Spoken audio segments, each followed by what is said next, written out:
The whole town laughed the day Mason Carter paid $599 for the burned, ruined house at the end of Willow Creek Road.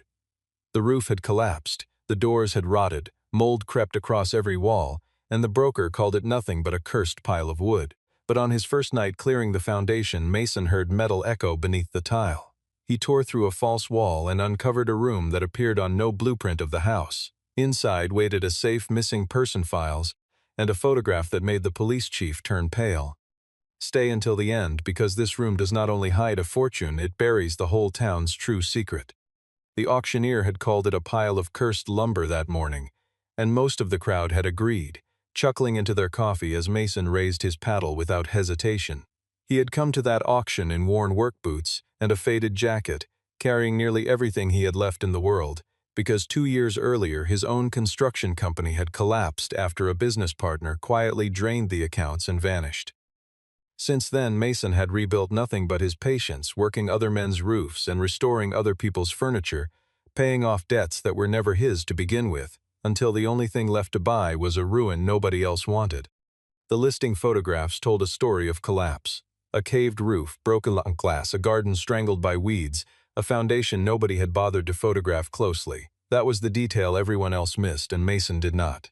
Beneath the ruin sat a foundation of Pennsylvania bluestone, the kind of stone masons used 100 years ago when they built things to outlast their own names. No one else placed a bid. Mason had spent 2 long years clawing his way back after the collapse of his own company, taking whatever work came his way, patching other men's roofs and repairing furniture that families could no longer afford to replace, all while carrying debts that were never his to begin with. He had lost his workshop, his savings, and for a while his sense of who he was without a business card in his pocket. Standing in that auction crowd with his last few dollars folded into an envelope, he was not looking for a bargain or a story to tell.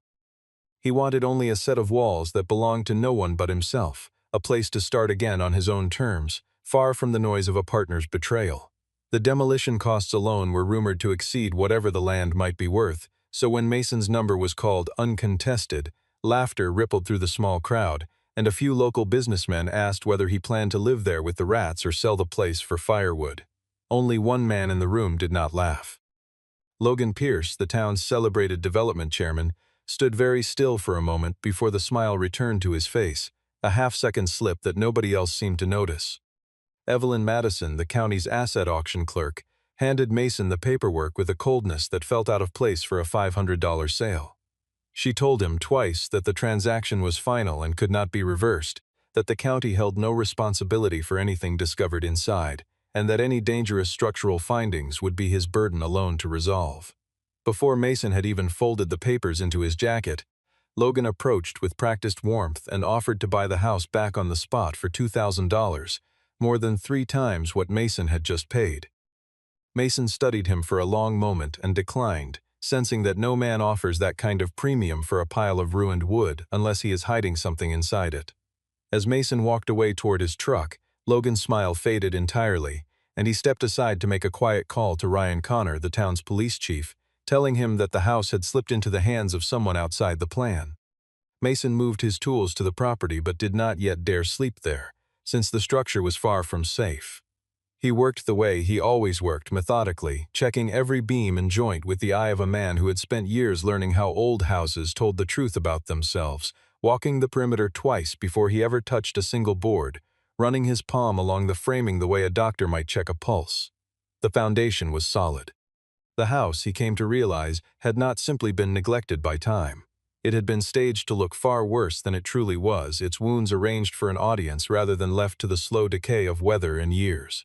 A man who spends his life restoring old houses learns to read them the way others read faces, and this one carried the unmistakable expression of something dressed up to be discarded. The oak framing, though scorched, had not rotted the way fire damage usually spread. What struck him first was how contained the burn pattern was, concentrated in one corner near the back of the house, rather than following any natural path a real fire would take. He found the back door had been pried open from the outside before the flames ever started, and dark stains on the floor near that door carried the unmistakable smell of old engine oil, the kind used to make a fire catch faster than nature intended. Upstairs, a desk lay smashed apart, its drawers pulled and emptied, yet the drawers held nothing of ordinary value missing except paper, while worthless trinkets sat untouched nearby, as though whoever ransacked the room had known precisely what they were looking for and did not want it found. Amelia Grace arrived at the property a few days later, notebook in hand, intending to write about what she assumed would be the worst real estate purchase in Willow Creek's history. Mason did not care for her angle and told her so, certain she had come to make him a punchline like everyone else. Amelia pushed back, explaining that she did not believe the auction had been handled honestly at all. She had already found gaps in the property's tax filing spanning 11 years, no official structural assessment on record, and an auction order signed only 3 days before it was ever announced to the public. Mason kept his distance but allowed her to look around, on the condition that she photographed nothing he had not yet identified himself.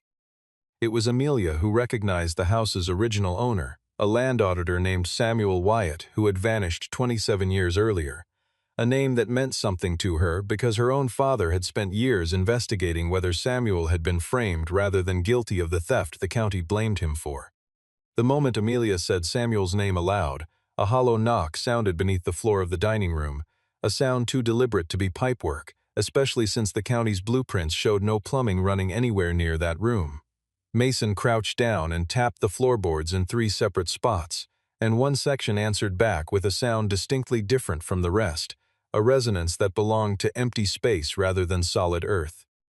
Neither of them said it aloud, but both understood in that instant that something existed beneath the dining room that had never appeared on any drawing of the house, something someone had gone to great lengths to hide. Mason spent the following evening prying up floorboards one at a time, careful not to damage the original structure beneath them. There was no basement where he expected one, only a framework of steel rods running toward the northern wall, one of them connected to a mechanical locking mechanism that had rusted stiff with age. Following the rods with his fingers, Mason realized the built-in cabinet in the dining room was not a cabinet at all but the face of a hidden door, its wall nearly 3 feet thicker than the county's own blueprints claimed it should be. Amelia wanted to call the police immediately, but Mason refused, arguing they had no idea yet what they were dealing with, and calling attention to it too soon could mean losing whatever truth lay behind that wall. He worked the paneling loose to reveal an old rotary lock, copper wiring threading into the darkness beyond, and a small metal plate stamped with 3 letters, S.W.C. After hours of careful effort, Mason managed to restore the old pulley mechanism rather than force the lock, and the hidden door finally gave way, revealing a narrow staircase that descended into a room built entirely of fire-resistant brick. Amelia stood at the top of the steps for a long moment before following him down, half convinced that whatever waited below would rewrite everything she believed about her father's final years. Dust hung motionless in the beam of Mason's flashlight as they descended, the air growing cooler and drier with every step, as though the room had been built not merely to hide something but to preserve it, to keep it exactly as it had been left decades earlier. Neither of them spoke until they reached the bottom, where the narrow staircase opened into a space far larger than either had expected from a house of that size.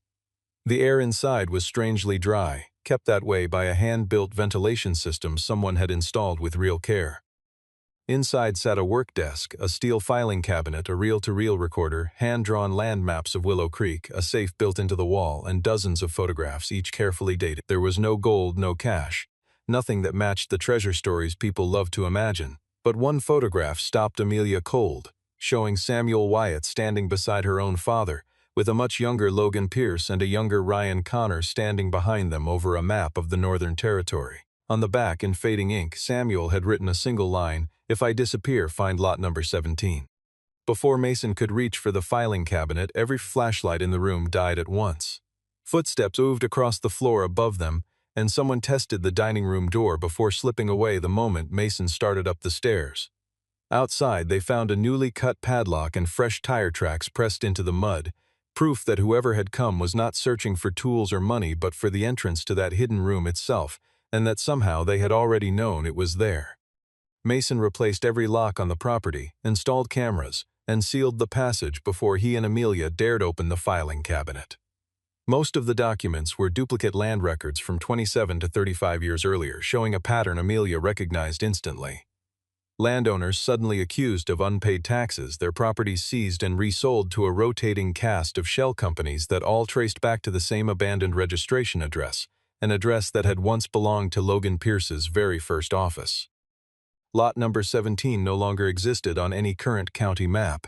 Its boundaries quietly split apart on paper while remaining, in reality, one continuous stretch of land with Mason's house sitting directly at its center. Amelia found public records of a logistics hub Logan had recently been promoting to the town council, a project whose only viable access road ran straight across Lot 17. Without Mason's property, there was no way to connect that development to the highway, and once approval came through, the land beneath his feet could be worth millions.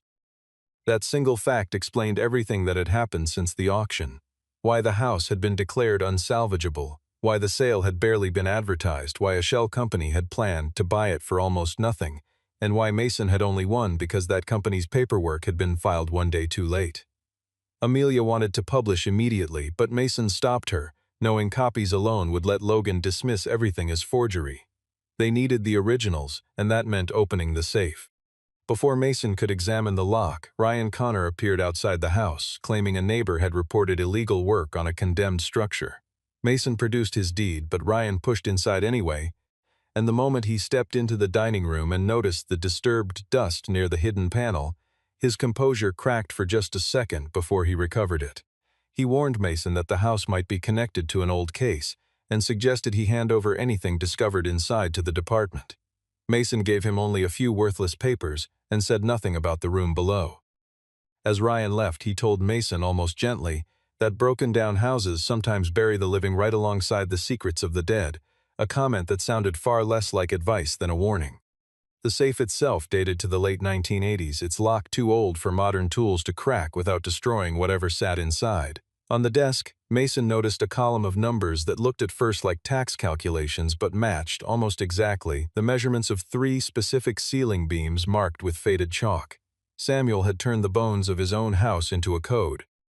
Mason measured the beams, worked out the combination, and opened the safe to find the original deed to Lot 17, a ledger of payments, 3 reels of audio tape, a key to a bank safety deposit box, and a sealed envelope addressed to Amelia's father. The deed proved Samuel had never transferred Lot 17 to anyone, meaning the signature on the county's current version was forged. The ledger listed payments made to officials, a tax clerk, and local police, and Ryan Connor's name appeared beside an entry dated the exact week Samuel disappeared. Mason ran his thumb along the ink, faded but still legible after all those years, and understood that Samuel had not simply stumbled onto a secret. He had built himself a vault of proof, piece by piece, likely already suspecting that someone would come looking for him before he ever finished the work. Amelia recognized her father's handwriting on a small note tucked between 2 ledger pages, a reminder of a meeting date that had never appeared anywhere in his official case files. It told her, more clearly than any of the recordings could, that her father and Samuel had trusted each other completely, and that whatever silence followed had been born of fear rather than indifference. The first tape carried Samuel's own voice describing how Logan had built a network for seizing land, manufacturing false tax debts against anyone who refused to sell, then quietly sabotaging their barns and storage buildings to drive down the value. The second tape was damaged but preserved Logan's voice, threatening him outright. The third began with Samuel saying he was about to meet a police officer he believed he could trust, followed by Ryan's voice, and then the recording ended abruptly on the sound of a violent impact. In the envelope, Samuel had written a final apology to Amelia's father for pulling him into something so dangerous, along with a note that the most important copy of everything was waiting inside that safety deposit box. Amelia sat with the weight of it, understanding at last that her father had known part of the truth and had chosen silence to protect his family, and Mason, who understood fear better than most, did not judge him for it. In that quiet moment, something shifted between them, and Amelia glimpsed the person behind Mason's guarded exterior. Their evening ended with a warning from the cameras outside. An unmarked car had parked across the street, watching a house whose secrets someone already seemed to know had been unlocked. Logan arrived unannounced the following morning, all trace of his old mockery gone, carrying a prepared sale contract and an opening offer of $250,000, more money than Mason had ever imagined seeing at once. When Mason asked why a ruined house commanded such a price, Logan claimed he only wanted the access road for his development, nothing more. Mason pretended ignorance of Lot 17 and refused the offer outright. Logan raised the number to $1 million, on the condition that Mason hand over the property within 24 hours, surrender every document inside, sign a confidentiality agreement, and speak to no reporters. The mention of documents told Mason everything he needed to know. Logan was aware the hidden room, and whatever it held, still existed intact. Mason asked plainly how Samuel Wyatt had died. Logan hesitated for only a breath before insisting Samuel had simply been a thief who fled town. When Mason refused a second time, Logan's tone shifted from persuasion to threat, warning that repair permits could be denied, that the house could be condemned and seized for demolition, that property taxes could be recalculated overnight, and that accidents happen in unsafe old buildings without surprising anyone. After he left, Mason discovered his phone had lost signal and the power line to the house had been cut.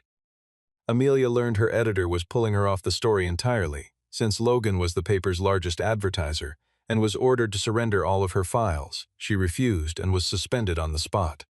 Evelyn Madison reached out to Mason in secret, admitting the auction had been rigged from the start, that Logan had pressured her to guarantee his shell company as the only real bidder, and that a clerical error on her part had accidentally let Mason win the sale fair and square. She warned him that Logan was already pursuing an emergency demolition order that could be enforced within 48 hours. Mason understood then that Logan did not need to win in court at all. He only needed to destroy the hidden room before anyone could verify what it held. Mason spent the next hours scanning every document by hand while Amelia sent encrypted copies to an out-of-town attorney and a federal investigator, hiding the originals in 3 separate locations, though the safety deposit box remained out of reach until the bank could confirm paperwork tied to Samuel. Mason decided to stay in the house through the night to guard the room, and Amelia refused to let him do it alone, bringing recording equipment with her. Near midnight, the rear camera lost its signal, and Mason smelled gasoline before he ever saw the flame. Someone had soaked the back porch in fuel, in the exact spot where the first fire had started 27 years earlier, and Mason understood immediately that this was Logan's second attempt to destroy the very room that had survived the first. He pulled Amelia out through a side window, then went back inside to start the old water pump he had only recently repaired. Amelia called for help, but the fire crew was delayed by a false address reported to dispatch. Mason used the temporary piping he had installed to hold the flames back from reaching the dining room, and while he fought the fire, a masked figure broke in searching for the filing cabinet. Rather than meet the intruder with force, Mason used his knowledge of the house itself, sealing the fire door behind him, wedging a support bar across the hallway, and forcing the man to flee through the front entrance, straight into the range of a backup camera Mason had wired days earlier. Amelia recognized the intruder's walk as belonging to a deputy who answered directly to Ryan. Smoke still clung to the hallway when Mason finally allowed himself to breathe, his hands blistered from the pump handle, his shirt soaked through with sweat and ash. He had not fought the fire to save the wood or the walls. He had fought it because somewhere beneath his boots sat the only proof that a man's entire life and death had not been a lie the county told to close a file. By the time the fire trucks finally arrived, Ryan was already there, somehow faster than any official call could have reached him, and he tried to confiscate the camera footage under the pretense of investigating the arson himself. Amelia began broadcasting live in that moment, and thousands of watching eyes made it impossible for Ryan to take the device by force. Evelyn arrived soon after and confirmed she had seen a car belonging to the police department parked near the house earlier that night. Mason had saved the hidden room, but the newly repaired roof burned a second time, and as the townspeople gathered to watch, some of the very people who had laughed at him weeks earlier began to look uneasy. Mason didn't celebrate. Standing before his house for the second time in flames, he understood clearly that Logan would not stop on his own. In the ashes near the porch, he found a scorched police badge bearing Ryan Connor's number, evidence that could prove Ryan had been inside the property, or just as easily a trap left behind to frame him. Amelia received old case files recovered from her father's personal archive, including a signed authorization from Samuel granting her father access to his safety deposit box should he ever disappear. Since her father had since passed away, that right transferred legally to Amelia once the bank verified her identity. She and Mason went together, accompanied by their attorney, and inside box number 317 they found photographic negatives, a small handheld recorder, a notarized copy of the deed to Lot 17, a receipt proving Logan had paid Ryan directly, and a map marking an old stone well north of the property. The final recording Samuel had ever made was recorded from inside a moving vehicle, capturing Ryan's promise to deliver him safely to a prosecutor, though the car had turned instead toward the woods. The tape caught a conversation between Samuel, Ryan, and Logan, in which Logan demanded the files. Samuel refused, a struggle broke out, and Logan gave an order to take him down to the well. Mason understood instantly that the mark on the map was not simply a hiding place for documents. Amelia reported everything to state investigators rather than the local police, and a forensic team searched the well on the property, recovering a watch, a pair of glasses, and remains that were very likely Samuel's. Ryan was suspended pending investigation but not yet arrested, since his lawyer insisted the recording had been tampered with. Logan called a press conference of his own, accusing Mason and Amelia of fabricating a story to inflate the value of the land, and released a report demanding the immediate demolition of the house. Mason quickly discovered the engineer who signed that report had never once set foot on the property, and Amelia traced invoices proving the engineering firm had been paid directly by Logan. Evelyn agreed to testify that the demolition order had been drafted before Mason had even purchased the house, and a court issued a temporary injunction blocking any destruction of the property. With no legal path left to seize the land, Logan turned his focus toward destroying Mason's credibility instead. Mason was arrested days later on charges of stealing county records, extorting Logan, orchestrating the arson himself, and concealing evidence tied to an active case. Cash discovered in his truck matched a forged email demanding payment that had supposedly been sent to Logan, and Ryan, despite his suspension, appeared on local television suggesting Mason was nothing more than a professional con artist. Reporters unearthed his old bankruptcy, and his former business partner, the very man who had once emptied his accounts, resurfaced to claim publicly that Mason had always been obsessed with getting rich quickly. Some residents fell back into old mockery. Amelia refused to believe any of it, certain Mason had never left the house long enough to hide anything in his own truck, and she reviewed footage from the night of the fire until she spotted a man in a firefighter's uniform approaching the vehicle, a man who did not belong to any crew in Willow Creek. Evelyn identified him as a former deputy who had once worked directly beneath Ryan. Amelia released the footage publicly and forwarded the originals to state investigators, and the fingerprints on the cash envelope did not match Mason's at all, while the extortion email traced back to a computer inside the police department itself. Mason was released, though his reputation still carried the weight of everything said about him. Logan's company offered him a final chance at the $1 million payout if he retracted his statements and sold the land, and Mason refused it, even with the roof gone and his savings nearly empty, telling Amelia that accepting the money would bury the truth for a second time inside the same walls. For the first time, Amelia admitted she was no longer chasing this story only for her father's sake, but because she believed Mason deserved to be protected. Mason answered by handing her the key to the hidden room, a gesture that meant more coming from him than words ever could. Investigators announced they were preparing to arrest Ryan, but he vanished before the warrant could be served, and soon after, he called Mason directly, asking to meet alone at the house and promising one final piece of evidence against Logan. Mason did not walk into that meeting alone in truth, even though he let Ryan believe he had.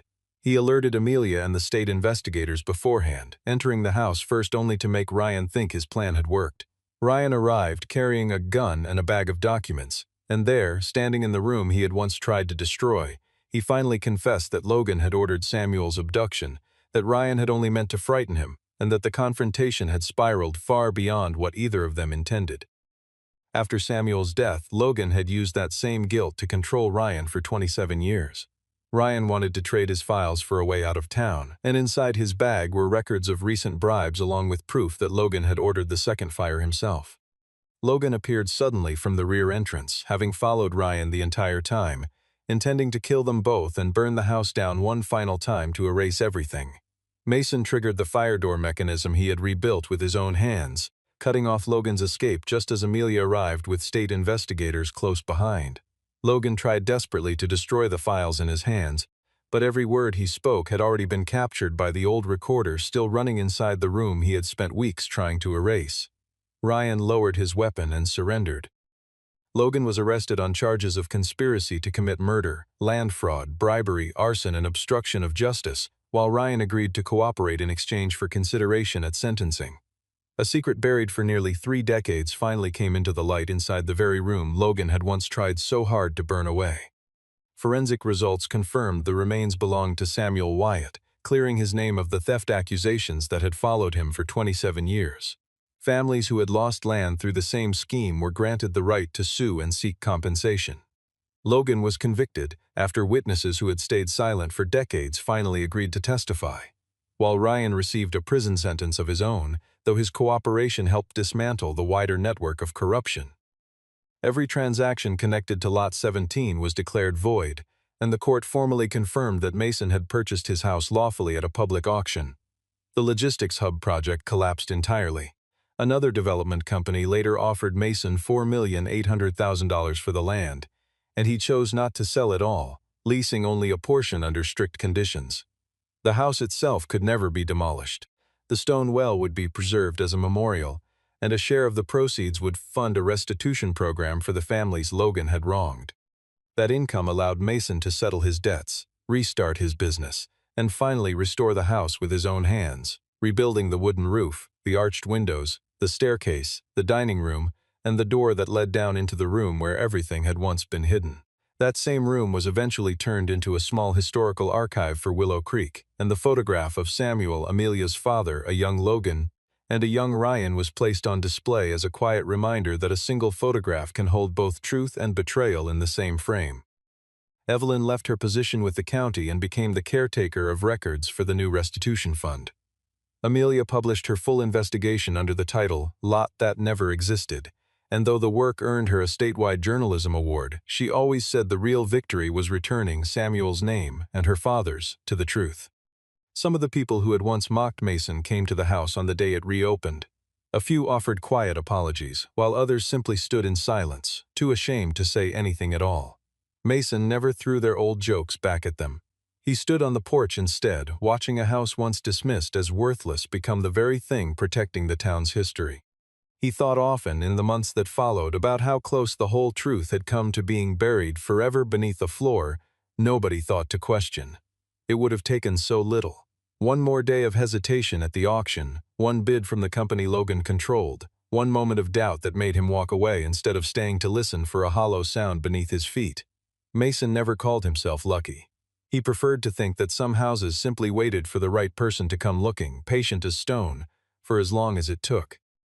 Amelia placed a newly cut key into his hand, the last lock on the property finally replaced, and Mason kept a second copy for her, a quiet sign that she would always belong somewhere inside those walls. In the late afternoon light spilling across the freshly rebuilt roof, the old auction sign reading $599 hung framed in the hallway, and Mason and Amelia stood together outside the door of the hidden room one last time. Mason admitted that the town had been right about one thing after all. The house really had been cursed. But the curse, he said, had never lived inside the walls. It had lived inside the greed of men who wanted the truth to stay buried forever. And as the light faded outside, Mason reached in to switch off the lamp inside that small brick room, but this time he left the door standing open.